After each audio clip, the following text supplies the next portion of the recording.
This block we have wave loading. So we've got 2 rounds of going 6-4-2 and 6-4-2. The second wave of 6-4-2 should be heavier than that first wave of 6-4-2. So we're using that first wave to potentiate using heavier loads in the second wave. Our first question for this Ask Me Anything is, how do I get cleared for team? How do I tell if it's time for a functional movement screen?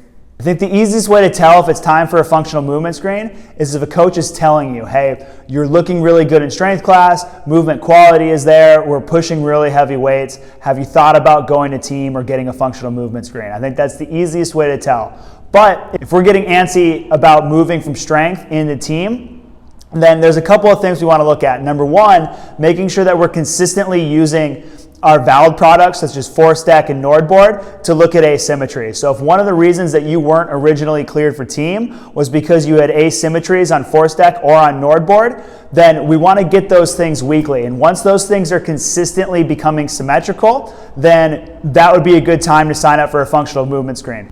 The whole point of the functional movement screen is to try and assess risk for some of those, what we would call higher threshold exercises. So really that just means using the barbell and being able to load that heavier than we might some of the movements in that strength class. So it's really just an assessment of risk, just like ForceDeck and just like NordBoard with asymmetries. That screen is looking for stuff like pain, poor movement quality, or asymmetries in other areas. Now there is a scenario where somebody could do a functional movement screen, and if they don't have asymmetries on ForceDeck or valid, and we don't come up with any risk factors during that movement screen, they would be cleared for team. However, team still might not be the best program for that person. If we really struggle with range of motion, or if we really struggle with things like body weight movements, those are only going to get more difficult as we progress into a more complicated program like team.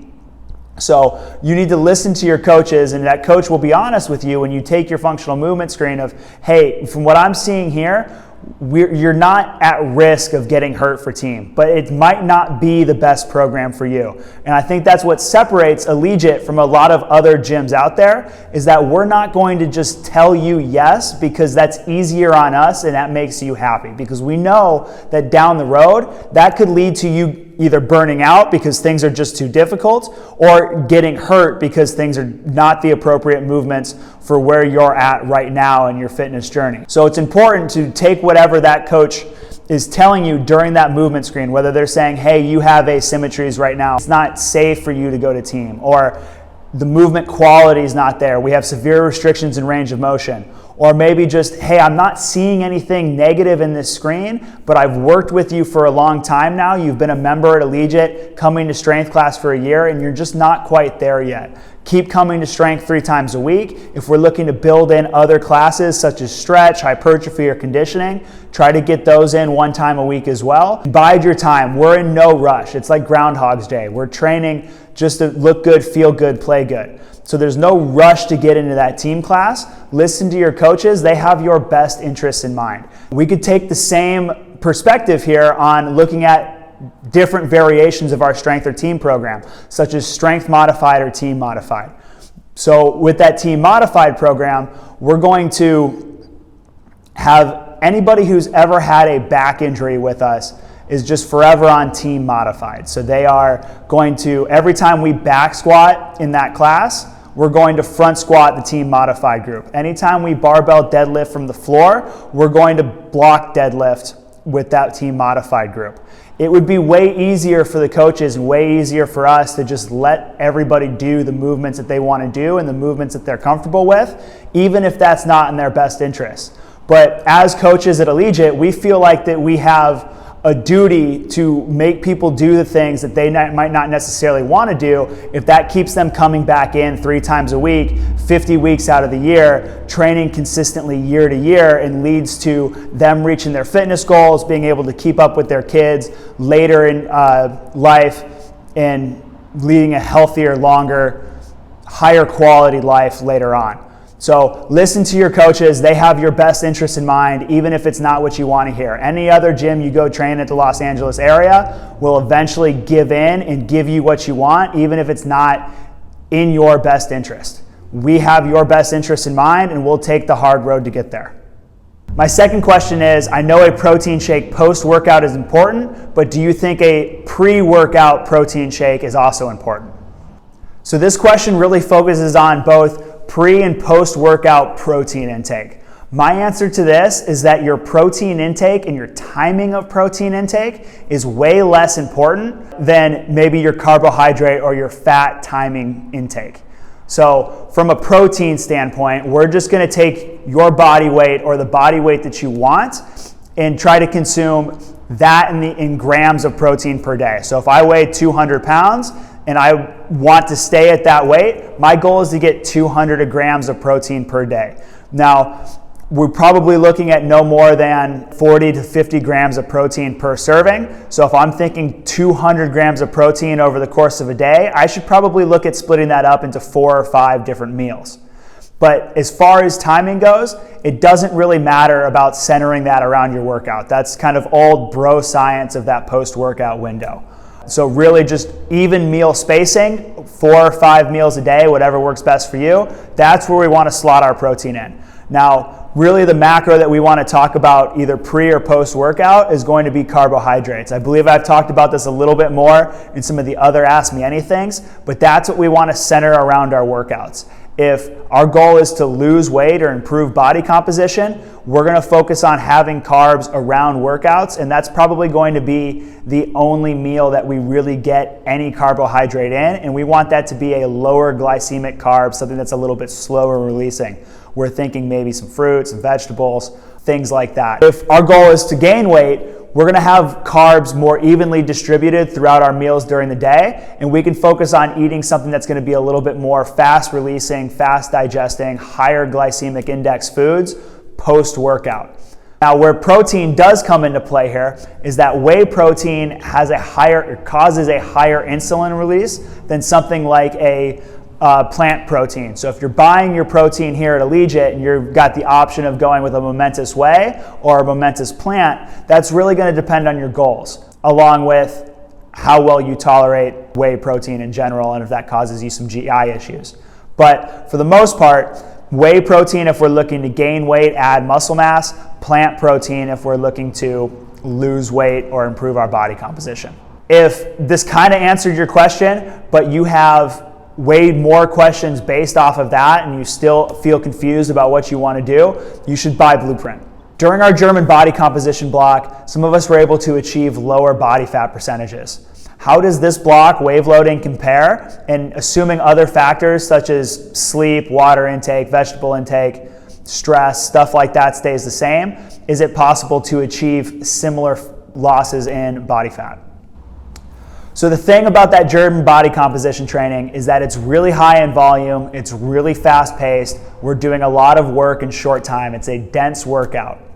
That's going to get the heart rate up. Just from a calories in, calories out standpoint, you're going to burn a lot more calories in that block than you would in something like wave loading. The German body composition block is an accumulation block, and really what that just means is more volume. We're pushing volume. Those style of blocks are going to be our opportunity to really cause a lot of tissue change, whether that's adding muscle mass or burning a lot of fat. So vice versa of that, an accumulation block like wave loading, I like to think of this as, hey, we've used German body composition to hopefully add some lean tissue, add some lean muscle mass. We now have to teach that central nervous system to effectively use that new tissue. So a lot of the changes that we get out of a block like wave loading or any intensification block for that matter are going to be a lot more oriented around the central nervous system. So some side effects that you might see from that are just general fatigue. We might not be super sore in one particular muscle group like we are during some of the accumulation blocks, but just overall from week 1 to week 4, we're going to become a little bit more lethargic about training.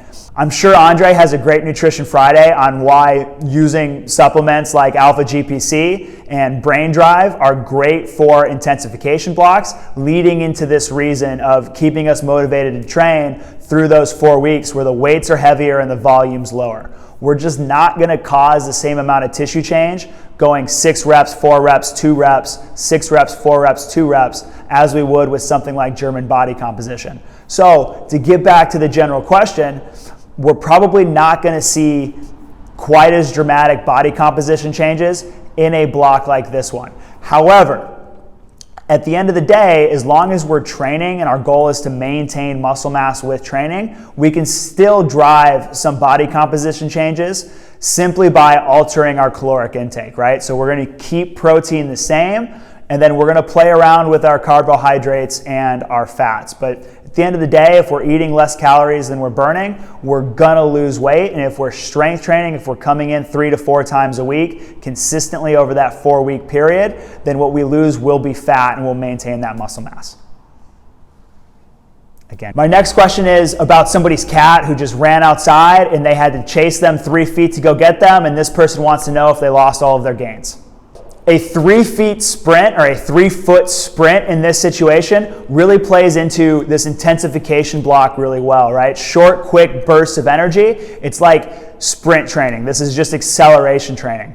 So that actually plays very nicely. It's not like long, slow distance cardio, or it's not like doing something super lactic like a HIIT workout or something like that that's going to leave our systems annihilated for 72 hours. So this fits really nicely into the current training block. No, you didn't lose all your gains, but what it does do is it shows you how effective Allegiance training is. And when we put things into the program like rear foot elevated hops and any type of plyo jump in there, it makes you more reactive. You got quick bursts of speed so you can catch that cat and keep it from getting away. How can women approach a block if their cycle doesn't necessarily match up with the way we're loading our 4 weeks? So in this scenario, potentially a woman's cycle happens on that 4th week of a training block, and the coaches are telling you, hey, this should be the heaviest week of the block. So in that situation as a woman, what do? In this case, I think we should probably reset the way we look at that training block. So right now, we're just finished up that 1st week of the training block. If you fall into this scenario, then maybe that block is kind of how we're actually going to look at week 2. So it's not a reload week, it's not the lightest week, but it's kind of that first loading week. So weights aren't the lightest. Maybe you're walking out of there on that 1st week. The RPE is a 3 to a 4, somewhere in that moderate range. Then on week 2, we up the intensity just a little bit. We're somewhere on that RPE scale of a 4 to a 5. It's that second load week, what would normally be a week 3. Then finally, my week 3 is going to be what we call maybe a performance week, where the weights are the heaviest. That's when we're going to push the furthest. That's where we want our RPE to be more of a 5 or a 6. We want to walk out of here saying, damn, that was a hard workout. And then on week 4, we're going to treat that like a deload week. Playing around here with our words a little bit, we're normal cycle here at Allegiant, we're calling week 1 a reload week. We are reloading from that previous week 4 block, or that previous block's week 4, and we're using that as a reset, again, reload week, right? And you see this when we look at the valid metrics. So when we look at jumps, week 4, jumps are down. Week 1 of the new block, jumps are still down because we're recovering from that previous week. It's not until those first load week on week 2 and first load week on week 3 where we start to see some of those performance metrics recover.